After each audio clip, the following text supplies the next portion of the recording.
Allora Luca, come e dove hai imparato lo spagnolo? Ogni settimana usciva in edicola un corso a fascicoli e ho cominciato a imparare lo spagnolo così, quindi io uso una tecnica un po' speciale, si chiama di traduzione bidirezionale e quindi l'ho imparato a casa sostanzialmente. E la cosa che forse ha fatto la differenza da subito, stavamo parlando prima di motivazione, è che i miei genitori avevano dei buoni amici spagnoli che venivano ogni settimana a mangiare a casa. Quindi io ho cominciato col fascicolo e poi praticavo. Col tempo, e anche questo ha fatto la differenza, ho conosciuto una ragazza meravigliosa, l'amore aiuta sempre, e di Madrid ho cominciato a parlare con lei che mi insegnava le espressioni, sai, queste espressioni, un madrileño no se enfada, se china, no? Cose così, che mi insegnava queste cose che sono della lingua vera. Il problema del corso, quando impari con dei corsi e non impari con persone reali, è che l'accento è un po' fittizio, un po' artificiale. Per esempio parlavano come parlano la pubblicità. Bueno Maria, che stas haciendo? Nessuno parla così, no? Dici, bueno, estoy bien, no? E l'ho imparato così, poi è cambiato perché ho cominciato a parlare con la gente reale e poi ho vissuto a Barcellona a lo largo de los años, come dicono los españoles. Bueno, he mejorado y perfeccionado el idioma. Bueno, ¿y qué te gusta del español en general? Todo. Sim, eu gosto, acho que é uma língua muito bonita e também gosto muito das variedades do espanhol, do que estamos a falar, ¿no? O espanhol andaluz. Andaluz. Pero esto me gusta en todas las lenguas, o sea, pero es verdad que a causa de la historia, ¿no? Que hay muchos países donde ya se habla hoy en día español y por eso cada país, cada región tiene Sus particularidades. Me imagino que te hayan puesto esta pregunta muchas veces. ¿Cómo es que hablas español sin acento?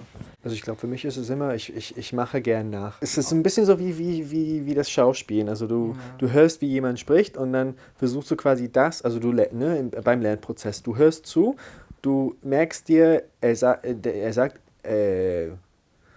jetzt versuche ich jetzt gerade an ein Wort zu denken, was auf Spanisch dann irgendwie, was für Engländer wegen der Aussprache, sagen wir mal, vielleicht etwas kompliziert ist, ne? So Gijón. Perfekto, Gijón. Gijón. Das gibt's ja auf Englisch, dieses nicht. Ich versuche das einfach nachzumachen. Ich höre, dass es Gijón heißt und dann denke ich, okay, ist Gijón. Ich werde jetzt nicht den ganzen Tag Gijón sagen, aber ich glaube, es ist wirklich irgendwie... Den ganzen Tag.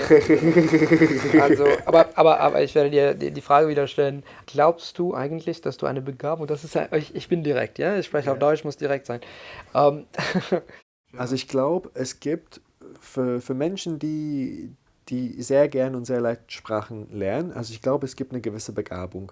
Ja, ich stelle fest, dass du auf jeden Fall perfekt Deutsch sprichst. Und fühlst du dich bequemer auf Spanisch oder auf Deutsch? Oder? I think for Spanish, there's a certain element where I'd say I feel different when I speak Spanish than when I do with German, but I don't have this, I don't feel more comfortable in Spanish than I do in German or than I do in French. It's a different situation. You're put in a different context and it's learning to say, react to this context that you're in, because...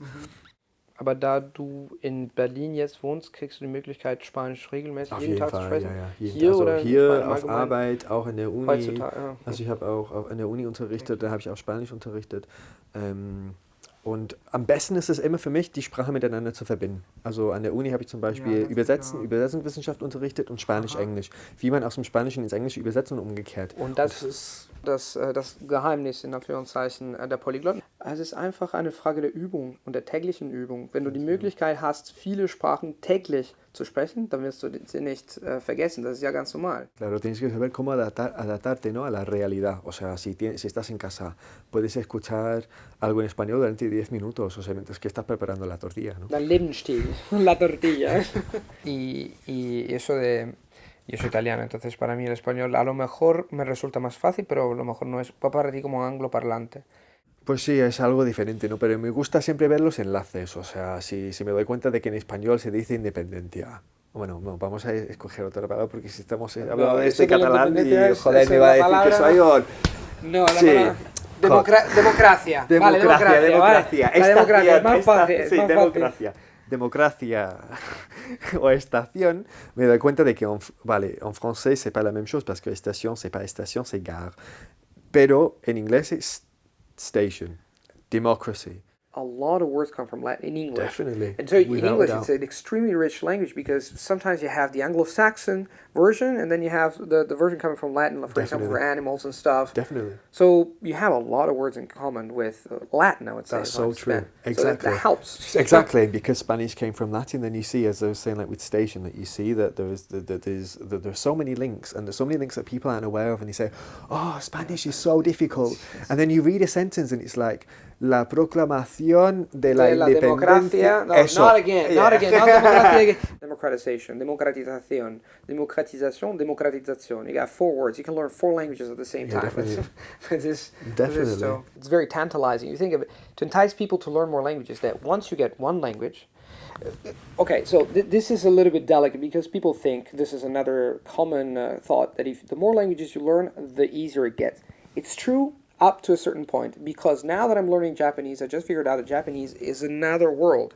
And all the 11 languages that I've learned, I thought, okay, it's gonna be very easy. But then I clashed against this reality. It's another language. The amazing thing is that once you get inside, it's like, being accepted by a family. Once you get accepted into a family language, in a language family, then it's much easier to learn all the other languages. So if you learn, I don't know, now Romanian would be a piece of cake for you.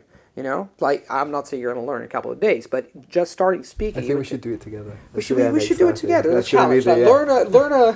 Learn another language in 7 days if you know others. That's a very interesting one. Clicca sulla lingua che vuoi imparare.